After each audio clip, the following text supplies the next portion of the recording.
This is the Requiem Hour Podcast, episode 62, Celestial Season.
Welcome to the Requiem Metal Podcast. I'm Mark. And I'm Jason. And today we're talking about Celestial Season. We just heard Decamerone. Decamerone. I'd prefer to call it Decamerone, but I think that's how it's spelled. Off their Solar Lovers record from 1994, released in 95. Released in 95 on Metal Blade and Displeased Records. I think Co put that out. But this is a different band altogether. Well, before we go into any of this, the biggest thing people used to make fun of this band about was Celestial Season's tea. Oh yeah, the tea. So let's get that out in the open right now. Have your laughs.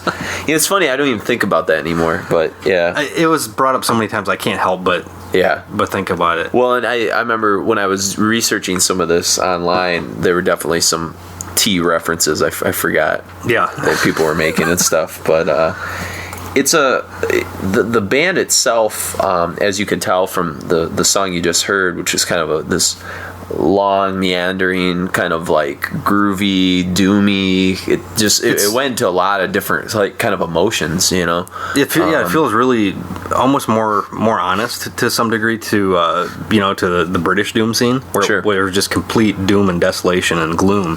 But I think you have to start with the British doom. Yeah, I think this is definitely. Most of their inspiration probably comes from that era of. Especially, you can hear a ton, especially in these later on these next couple or the tracks we're going to hear off their first record, Forever Scarlet Passion. Lots of like flanger kind of Paradise Lost guitar tones and tons of Anathema kind of like plotting drumming. Especially on the vocals on the early stuff would kind of sound like Darren White, the original vocalist for Anathema, and then the obvious. Touchdown for My Dying Bride is of course the violins, because there were very few bands, if any, that I can recall. You said you maybe remember Therion. I think maybe on a track or two, but as far as being an integrated group, I to this day I think this is probably the best use of violin incorporated into the music in a doom band or in a band in general. Yeah, no, I would agree. I mean, I think the way that My Dying Bride uses it, they use it almost as more like kind of a brush stroke effect or to accentuate certain songs, but they don't use it as a primary instrument necessarily. No, they were on the right track with like Gods of the Sun to where it was almost a lead instrument. And then he left. Yeah, and then he went to Cradle Filth. Yeah. A lot of good he did there. But the interesting thing about Celestial Season, at least on the Solar Lovers record, they actually have two violin players and a cello player that actually take center stage as a lead instrument, and the guitars and the drums and the vocals are just there to kind of augment it. Yeah. And the kind of like sweeping like emotion you get out of a violin is so much different than a guitar. Absolutely. I mean, it adds, the way that My Dying Bride used the violin is they used it in a way that made it more depressing and somber, because they were almost making like singular like they were slow, drawn out notes. Yeah. Almost the way that John Cale took the approach of sort of dissonant drone with the violin on the early Velvet Underground stuff, where it makes it uncomfortable and kind of like creepy in a way.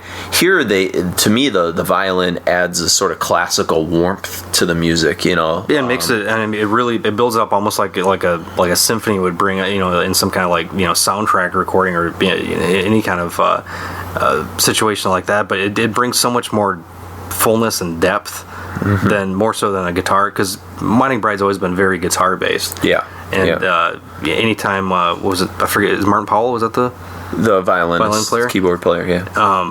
He was very sparing and very like he always held out stuff a lot. He didn't do a lot of like the quick kind of jabs at the with the bow like you can hear on the Celestial Season record. The speedier kind of The more classically trained, so I think Martin seems more like kind of a novice, but he was definitely, he was very effective in Bride, but I think that was almost perfected in this record.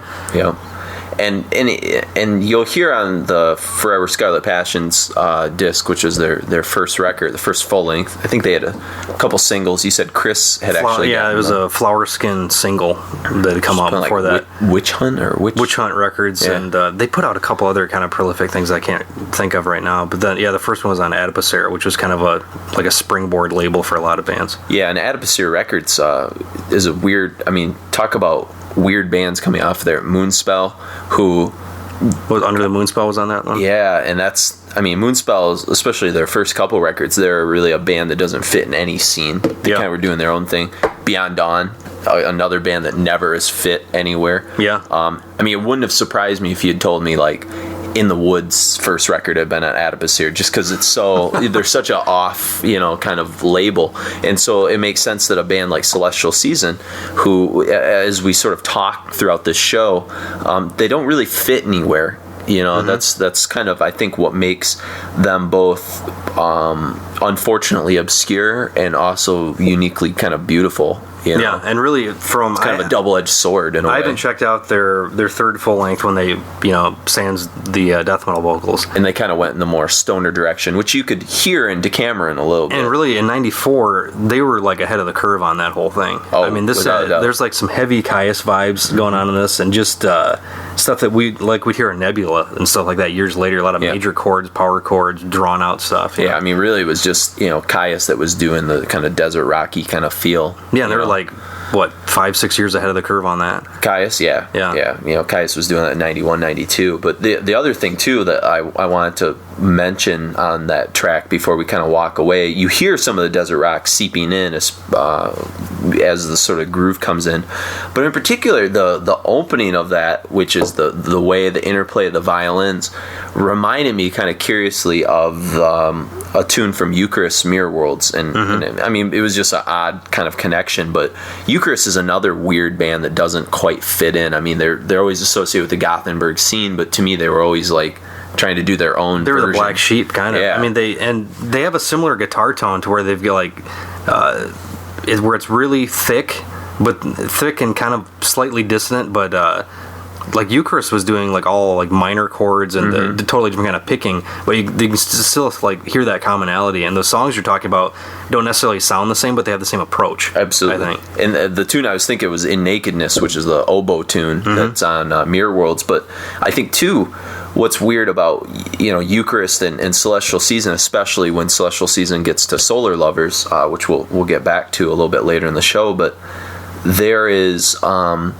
like I said, there's a darkness that's there. They're definitely being informed by doom, just as Eucharist is being informed by death metal, especially like on Velvet.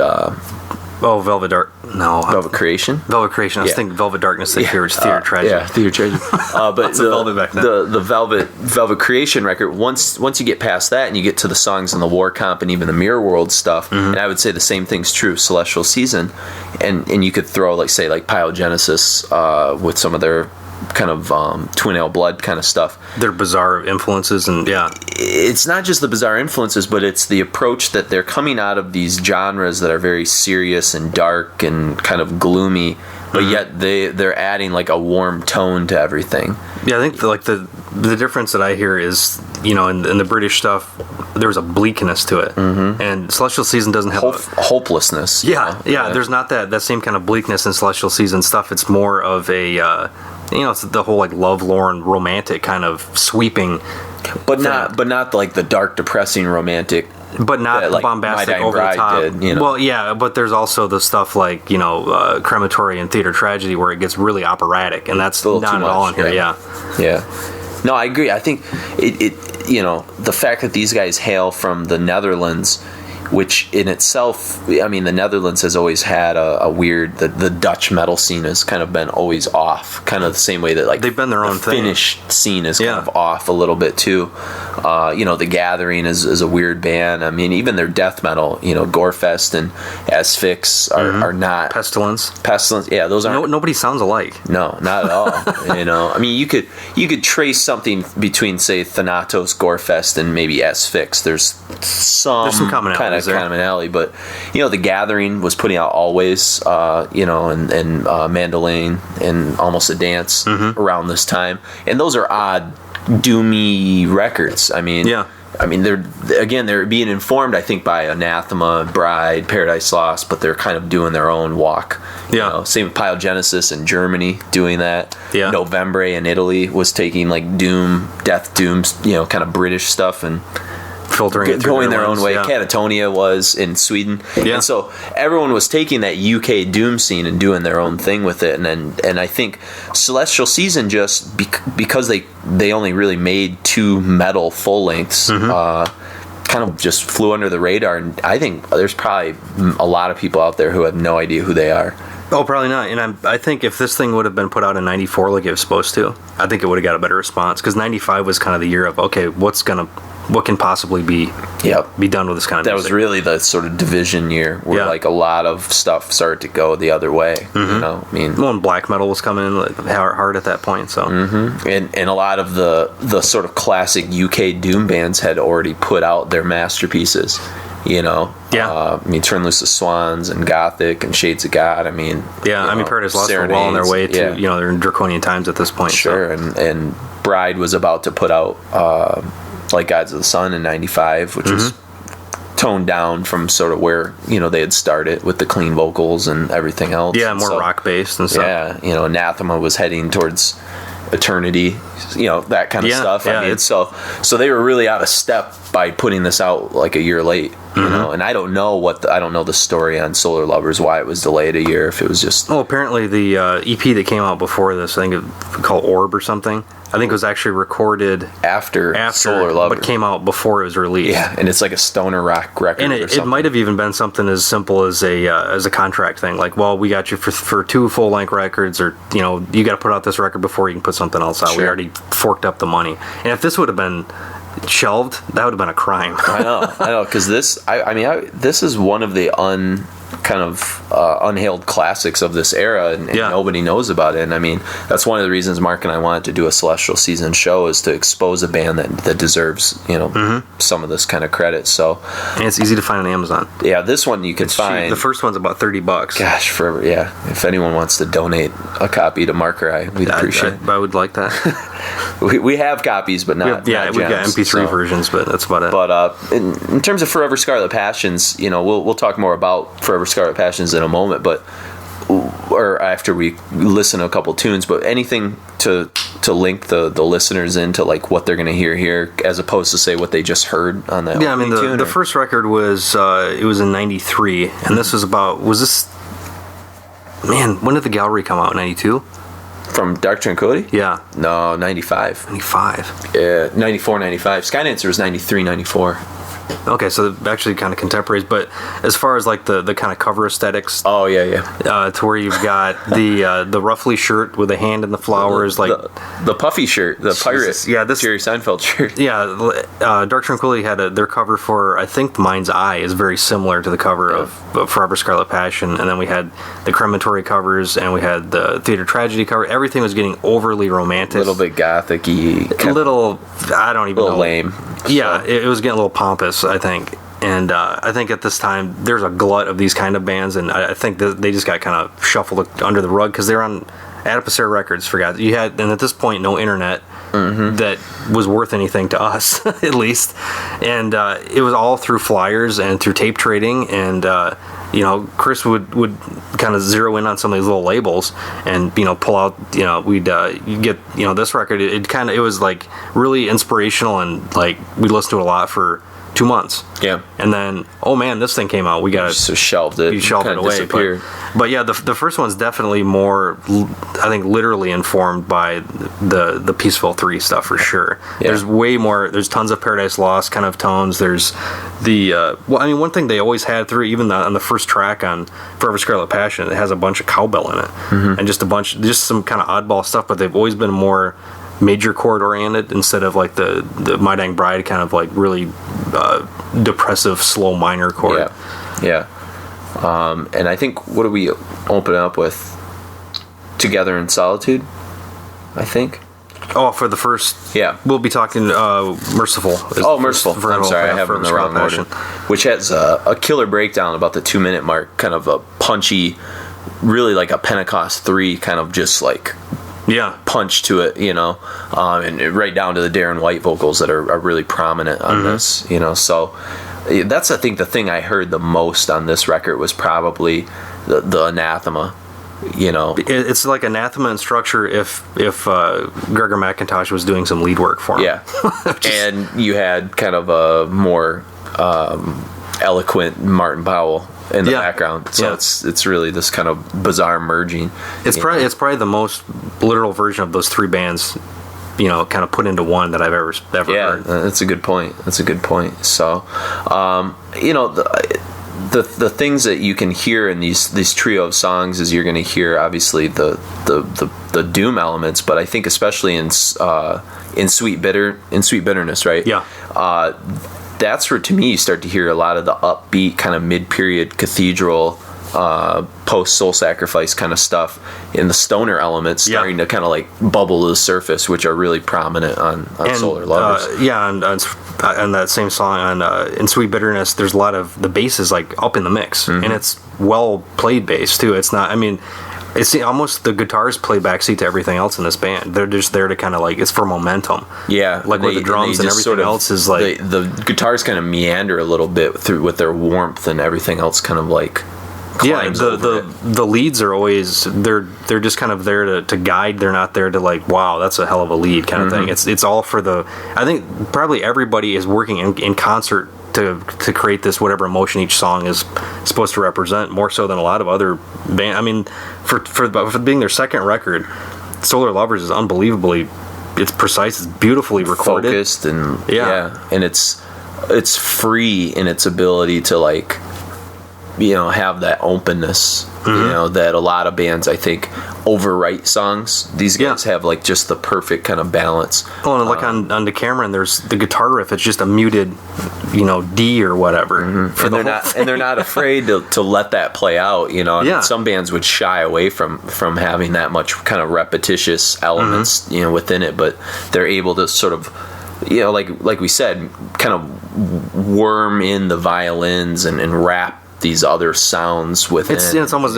built up like jazz, where you start with your theme and then you deviate from that a little bit, but then you keep coming back to that and accenting, and that's again why this band was, I think, ahead of their time. They just weren't really operating by the same rules that early 90s European metal was operating by at this point. You know? And that's why it holds up better than a lot of that stuff does. So, but anyways, we're going to hear which three tunes from? We're going to hear Merciful and Sweet Bitterness and Together in Solitude. Awesome. And is it Together in Solitude ends with a weird abruptness, kind of like Serenity Painted Death from Opeth, or Omerta from Catatonia, like awkward. It's so abrupt. I might even fade it a little bit because it seems almost wrong. Yeah. It's wrong. So enjoy.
We just heard Together in Solitude, In Sweet Bitterness, and Merciful.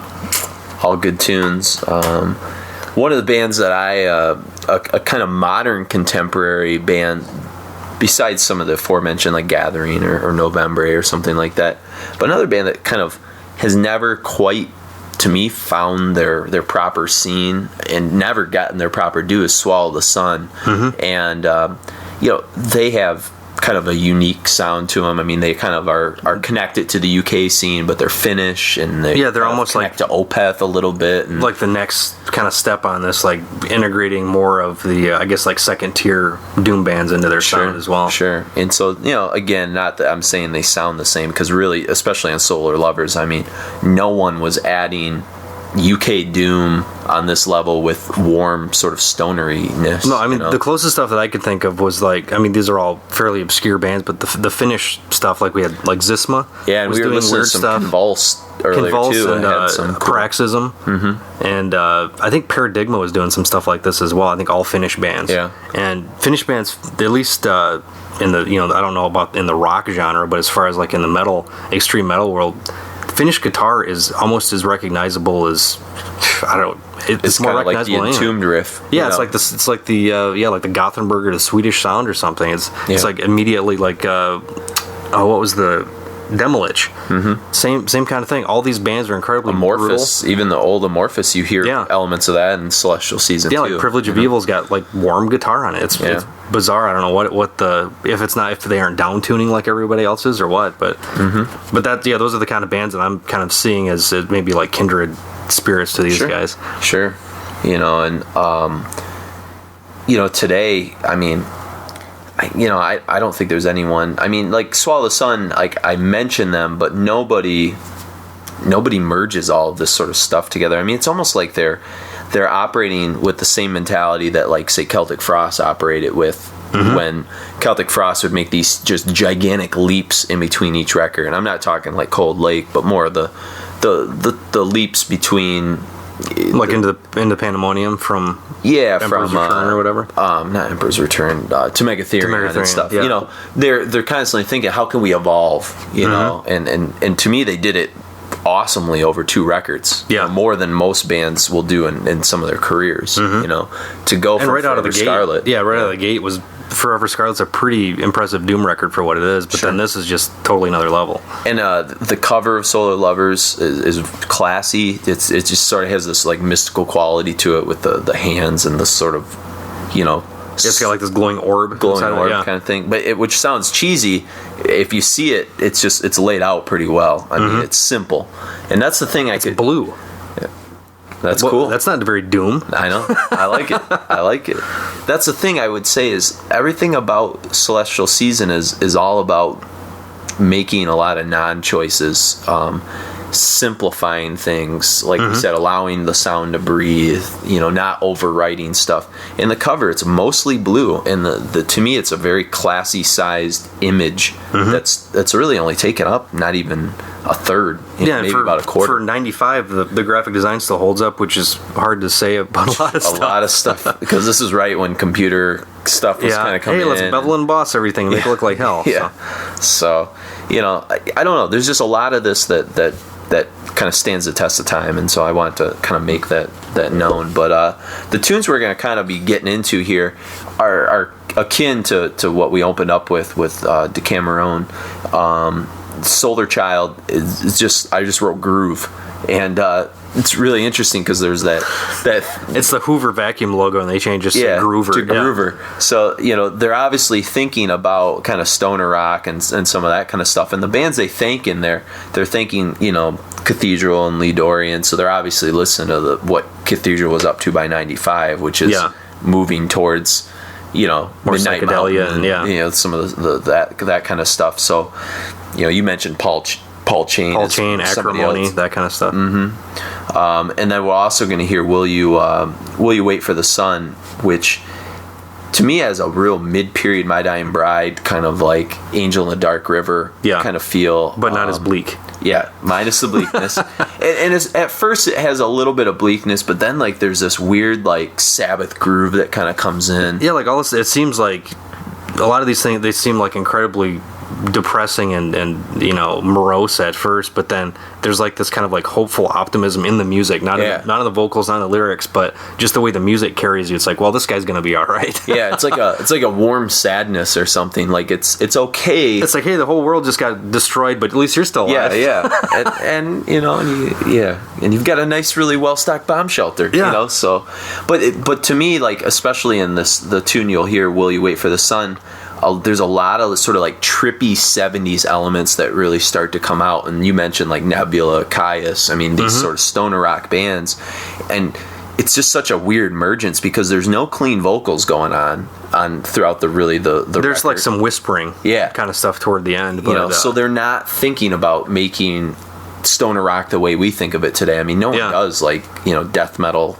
Because it reminds me of like early Zisma stuff where it was like straight up rock music with death metal vocals. Yeah, which is like, that's pretty cool. Yeah, it is. It's an interesting choice to make, and again, it comes out of this, you know, Dutch kind of decision making of some sorts. You know, like, I mean, if you know, when the Gathering puts out like their stuff, you know, from '95 on or whatever. I mean, you've got this gorgeous, beautiful, you know, female vocalist over top, some kind of crushing industrial doom, psychedelic, and even with the new one, I don't know if you've listened to the new one yet.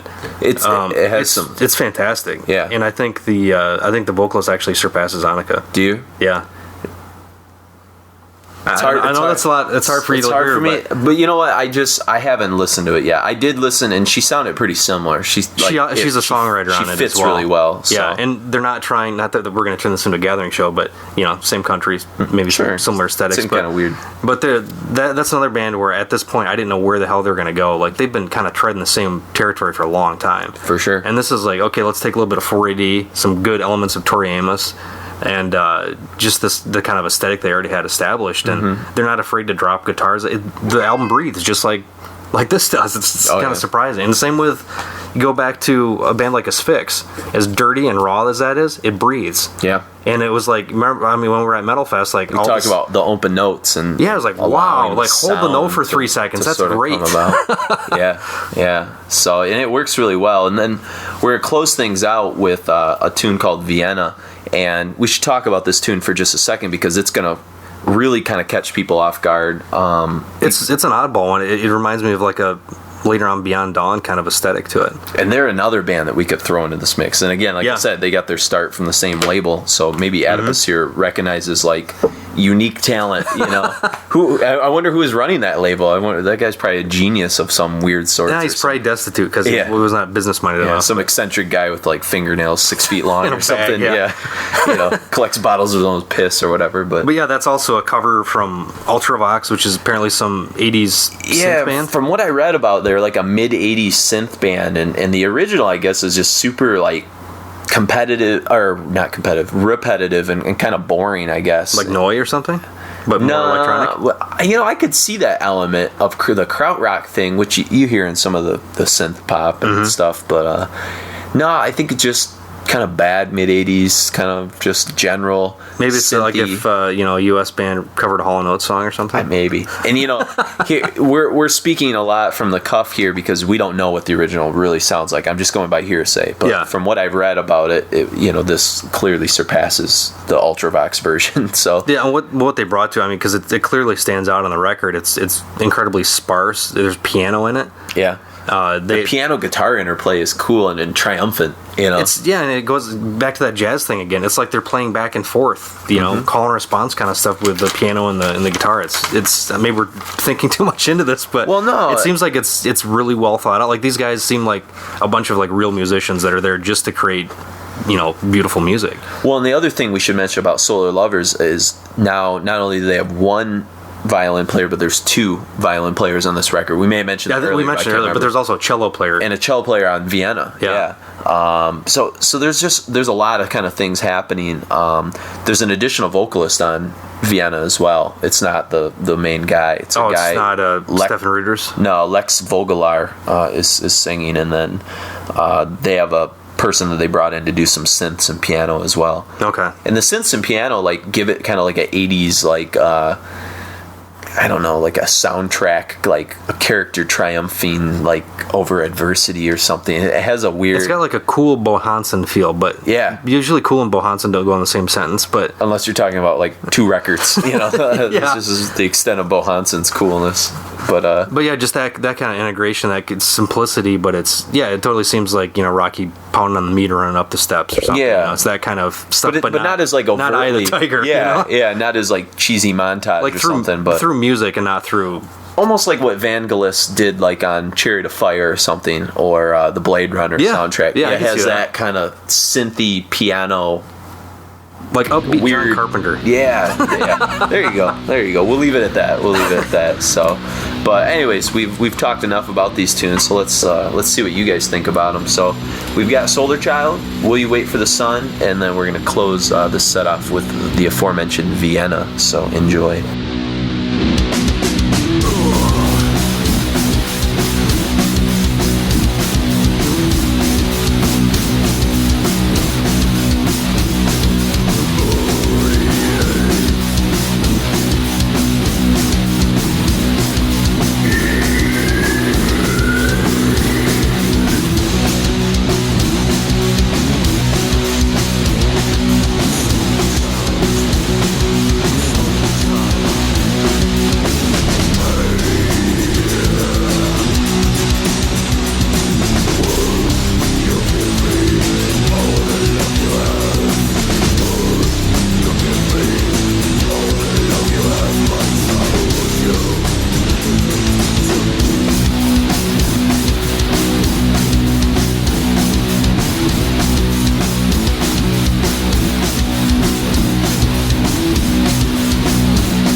All right, we just heard Vienna, the cover of Ultravox.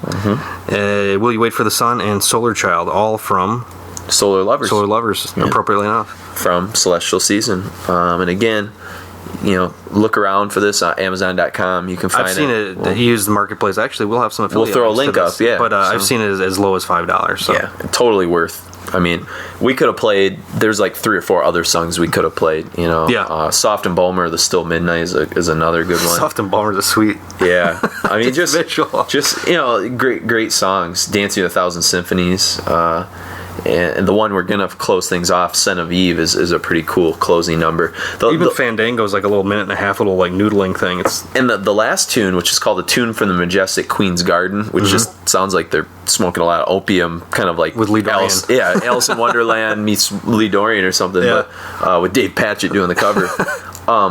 That is like a weird, tripped out, like Kyuss, like everything's like way flanged, way there's distorted, a lot of gain on it. Way gained. Yeah, there's a ton of it. It's almost like a Kevin Shields kind of thing where it's minimal notes, but just an incredible amount of processing happening. Yeah, it's cool. So it's a great flow for a record. I mean, every song kind of seamlessly blends into another. Yeah, there's not a throwaway one on it. It seems really well thought out. So can't recommend high enough. Yeah, definitely a thumbs up. And again, if you're willing to shell out some money, Forever Scarlet Passions is worth picking up as well. Or if you want to be one of those devious people that go to Blogspot accounts, you can find it as well. But support the band. But we don't know what that's all about. We don't know what that's all about. I don't. The last tune, The Scent of Eve, is sort of an appropriate kind of closer. It kind of begins in a sort of doomier, somber fashion, more so than some of the songs on this record. And it builds a lot throughout the whole thing. And this is, we hear a little bit more of the, the Kyuss vibe, the Pyogenesis kind of riffs, the kind of, I don't even know how to really describe the Pyogenesis riffs, but odd. But yeah, like they seem out of place in metal, but it's totally fit for some sort of like reason. North Central European sensibility that and this the Dutch and the Germans have towards. They've been around violins longer than we have. Yeah, that's true. But this is really the song that the violins are going to shine on, and they pretty much carry the song. They kind of take over really in about the middle point of the song. And toward the end, there's that just fantastic violin lead. Yeah, and the interplay between the two of them works really well. Yeah, it's probably the most featured.